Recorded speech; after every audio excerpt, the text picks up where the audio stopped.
Hey, good morning with FXLRSD Treebag here. Put those socks on and get out of bed. We're gonna go on a ride with an episode of Random Road Ramblings. This is gonna be a series where I just go on a ride, talk about a topic, and see where we end up. You guys let me know what you think about it. Well, on my last video, I was gonna talk about the differences between a Sportster and a Lowrider ST, but after some further thought, I know that's not a good video. There's not many differences between those two things. Sorry, let me rephrase.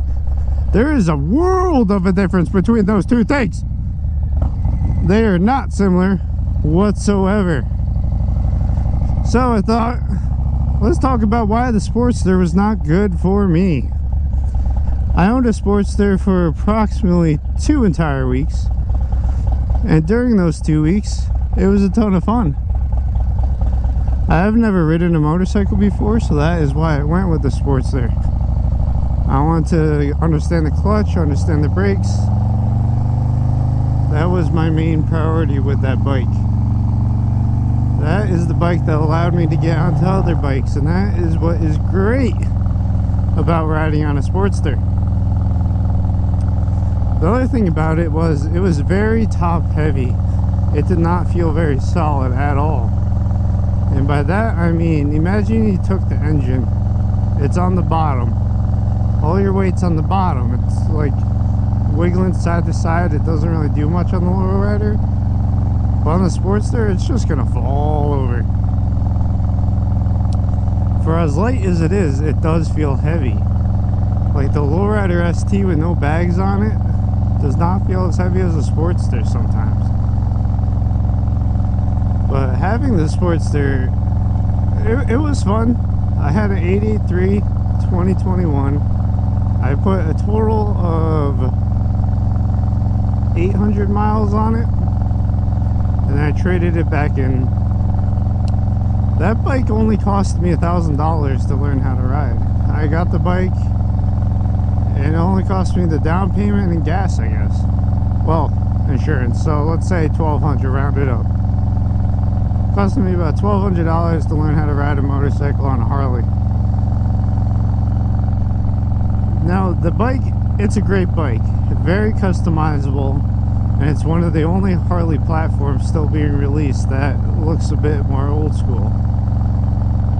Everything now, you can tell, is modern. It looks looks new. It looks the resto mod look.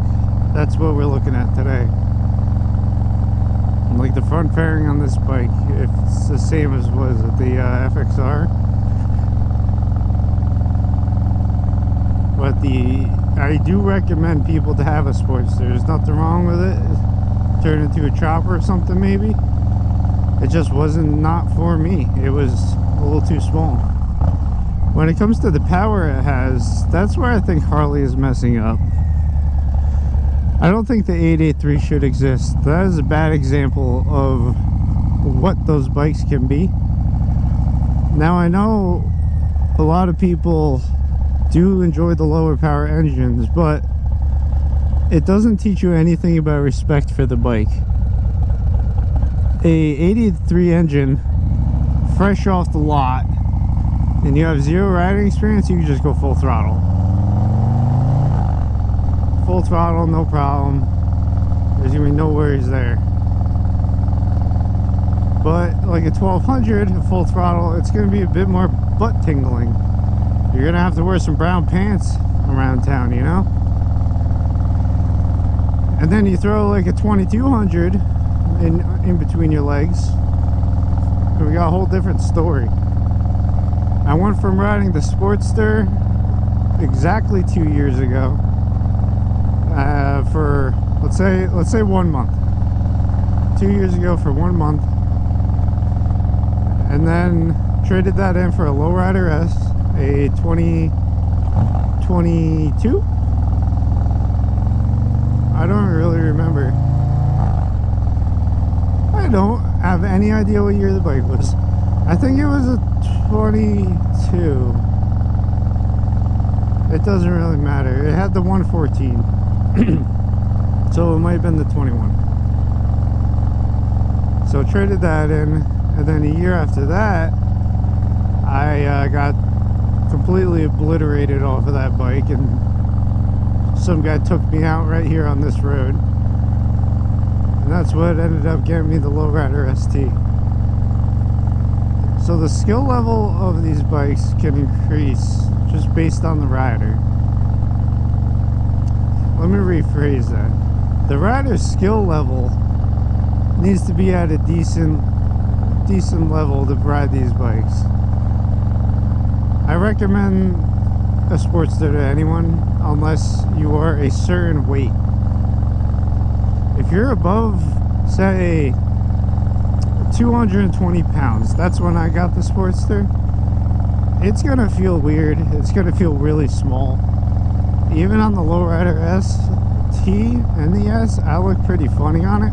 I looked a little silly because you are sitting like right on top of the bike. It's not like a touring bike where it's so much bigger than the person. It is still a motorcycle. The tourings are cars. Oh, these bumps.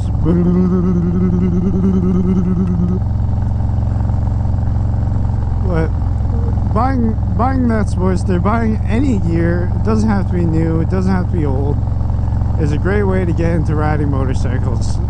If you're into sport bikes, obviously you're not going to want that bike. So this is not the video for you. It is a what's one other thing to close this out? The fuel economy on it was pretty good, much better than, say, the 131, but it did not have a fuel gauge, which was pretty annoying. No fuel gauge, and so you had to go to the gas station every time the light came on, or you had to time it right and just keep track of your gas. And one of the worst things I found with the Sportster, why it didn't work for me, is, as you see when I ride a lot, I am always on the highway. Every single day I ride on the highway. Weird. So the Sportster on the highway was not very beneficial for me. It was more dangerous than anything, because in very high speed areas, it will not do it for you. You're going to be in 5th gear, it's going to be screaming. You're going to have grandma screaming next to you in her minivan saying, "Get out of the way!" So might as well just get a faster bike. It works great under 70. I will give you that. Great under 70, because I'm going to end up buying another one, and I think that's going to be a blast. All these crosswalks this early in the morning.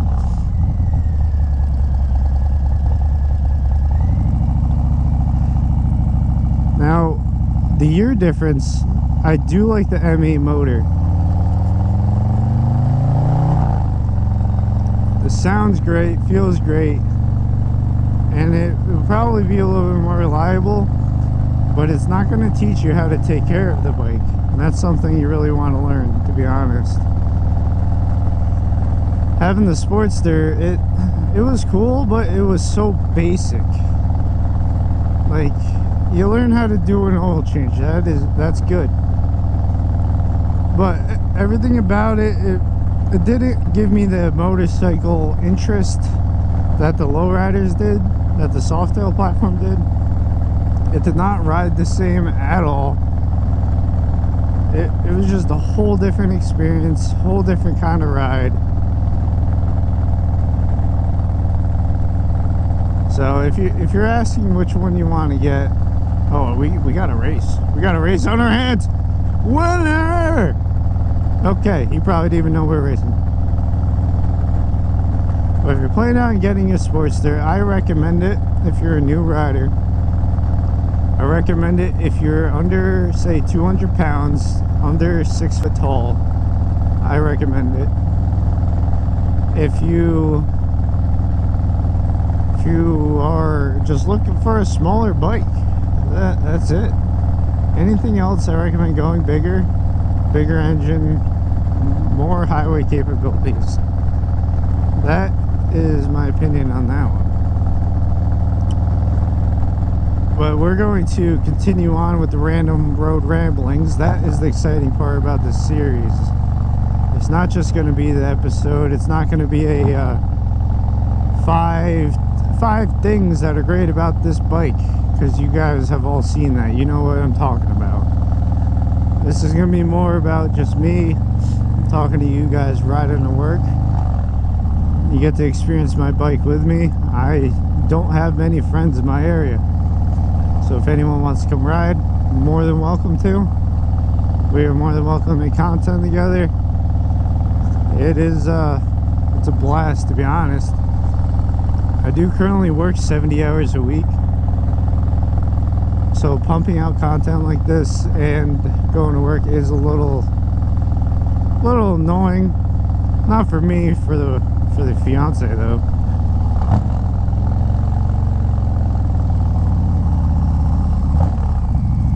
It sounds so good.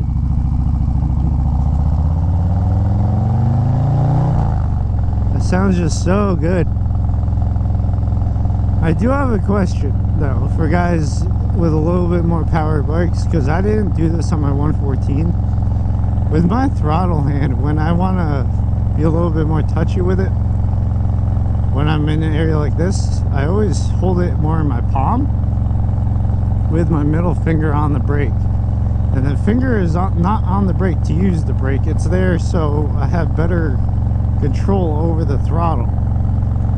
Like having my hand back here with my fingertips, it's gonna launch the throttle a little bit more. I don't have as good a control. But here in my palm, I can give it a little less throttle. I don't know if anyone else does that. Pretty sure it's just a skill issue and I suck ass.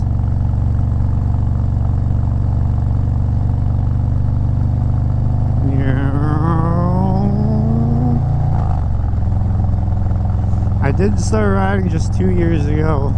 My only experience, my only knowledge is off of trial and error. So my actual technique is probably straight doo-doo.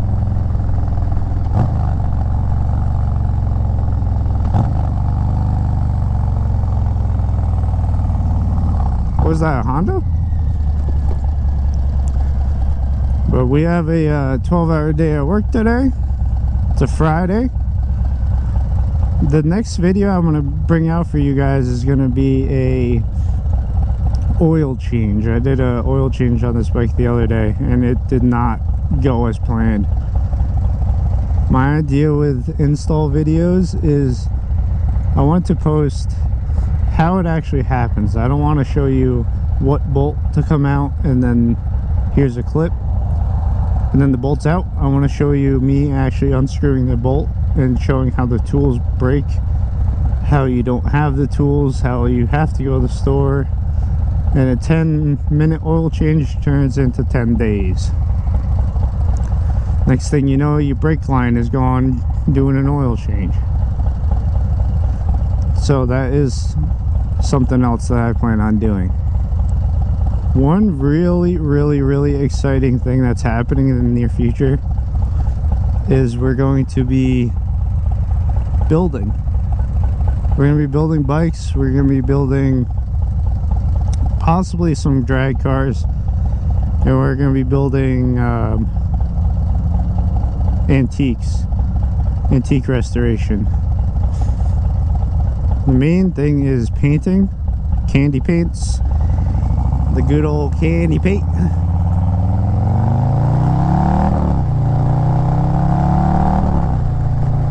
God, this thing is so much faster without the bags on it.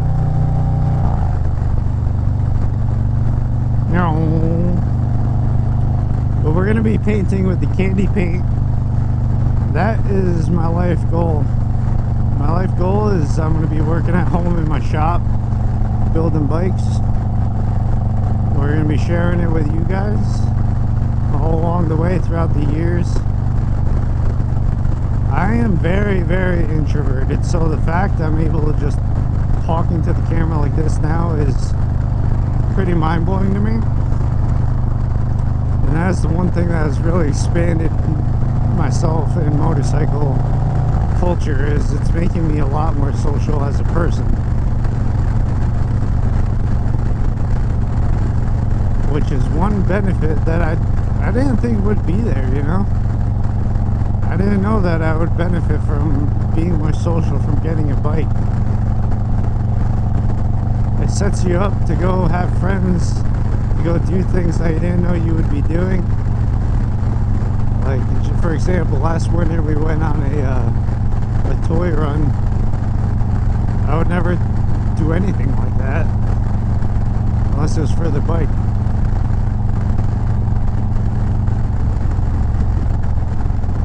I mean, obviously do it for the kids, but you know what I mean. Like, I don't see a toy drive at your firehouse and think, oh, let me just run to the store real quick and grab a toy.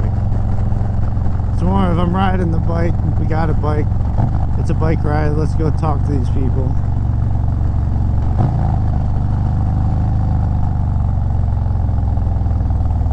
Another question, when I'm stopping like this, do I need to use the front brake? Because I found the rear brake works fine most of the time.